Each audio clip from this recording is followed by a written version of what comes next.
show from Drew Brees. Nick unveiled his new NBA MVP ladder. It caused lots of controversy in our morning meeting. We're going to let you decide if it should. Coming up. And Draymond thinks he's the best defender to ever play the game.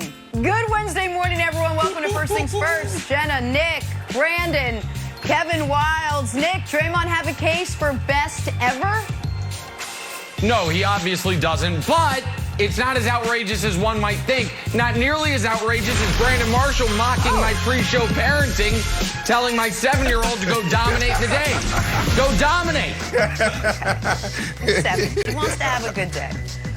We'll get to all that. We got to start in Green Bay. Packers, we learned this week, trying to restructure Aaron Rodgers' contract, free up some cap space. Aaron knows this, which is why before they do it, he reportedly wants some assurances that he's not going to be a lame duck quarterback. You know, just keeping the seat warm for Jordan Love.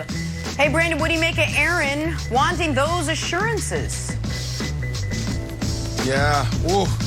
Jenna, this report left me more curious than anything. I mean, this dude is 37, and he turns 38 in December, and he's showing no signs of slowing down. This dude is coming off an MVP year. Why are we having this conversation right now? And I don't know if it's from Aaron's side or from the organization side. We know Aaron, there always seems to be some type of discontent there with Aaron. There's always wanting more, which is nothing wrong with that, but it's always something. I mean, it's the Green Bay Packers. It's a legendary organization. This is Aaron Rodgers, one of the greatest NFL players ever. Why can't you guys get this right? If you're Aaron Rodgers, you could have got this deal done a month ago if you really wanted it. You had all the leverage then. You had the organization scrambling. And then on the organization side, you made no moves in free agency. You continue to botch, the drafts. And then you got Aaron Rodgers, who's coming off an MVP year, and we're having this discussion around being a lame duck. I just don't get it, Nick. It left me more curious than anything. I don't understand. I know his contract runs through 2023. There is an out in 2022, I believe. But, they shouldn't be having this conversation at this point of the year. So I think I can help explain it to you, and this is where it is beneficial that I moonlight as an NFL GM consultant, because this is all about, sometimes it's frustrating to be a sports fan in 2021. You're like, I have to know about dead money and cap charges. But if you want to understand the Aaron Rodgers story, that's what this is about. After this coming season, Aaron Rodgers' salary cap hit is $40 million. But if they were to trade or cut him, the dead money is only $17 million. The season after that, the trade or cutting him dead money would only be $2 million.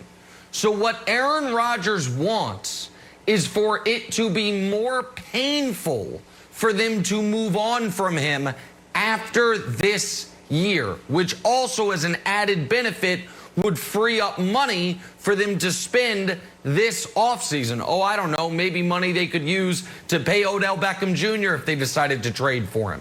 But the Wilds, the reason that Aaron Rodgers is worried about dead money and if they could move on from him, and the reason he would want to restructure his contract, not extend, not get a raise, just simply work in the details on how easy or difficult it would be to move on from me, is because of the original sin of Jordan Love. It's because you have this first-round quarterback that after his third season, they have to decide if they're going to pick up a fifth-year option on, and that clock is ticking. And Aaron Rodgers knows that. And that's why I think he doesn't want to be a lame duck quarterback, even though how would he be a lame duck with 2 years left on his contract after this one? It's because they could move on from him and not have it ruin their cap. I think he wants them to be tied together because unlike so many of these other quarterbacks, he's made it very clear, I would like to be a Packer for life. I don't know if they're going to give me that opportunity. Okay, so isn't this also about, Nick, the Packers just being prudent and not going all in, which I think is the wrong move? I don't think there's one Packer fan, one Packer teammate, one Packer newborn baby when they put him in the little Packers onesie who would be upset if the Packers brass said, you know what? We've decided to go all in on the Aaron Rodgers era.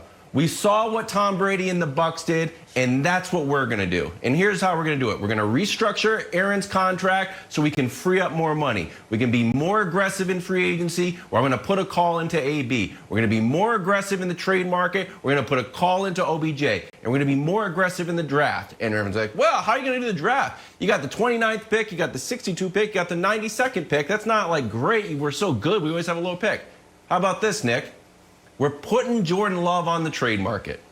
We made a mistake. There you go. He's a great guy. He deserves a shot to play. And what if you called the Jets? You say, hey, Jets, you got that number 2 pick. You know, do whatever you want with it. Why don't you give us that 2nd round pick?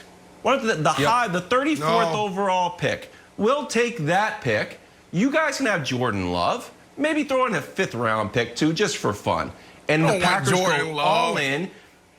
Why? Don't send me Jordan Love. First round pick, trade a 2nd pick. Don't send me Jordan Love. No, don't send me Jordan Love. You saw the reports coming out last year. This dude is struggling in practice. No, please. I'll keep Sam Darnold. Sam Darnold's struggling in the game. I think, Brandon,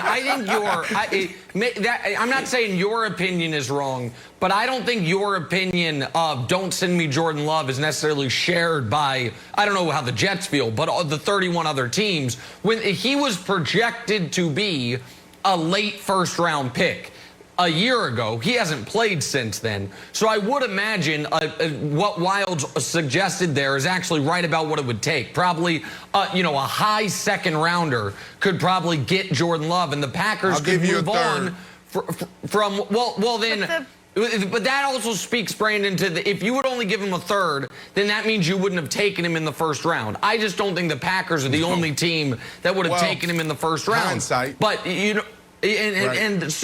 But I do think this all has to do with Jordan Love, which is why Wild's point is, I think, a smart one, because it removes it. This entire thing, I'm sure we've all known a couple that someone once upon a time cheated on the other person, and years later, they're still fighting about it. It's like, man, you never got over it.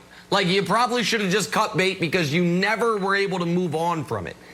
I don't think Aaron Rodgers is even close to moving on from the fact that the Packers finally got aggressive in a draft, traded up, and they did it to draft his replacement after going 13-3 and being in the conference championship game.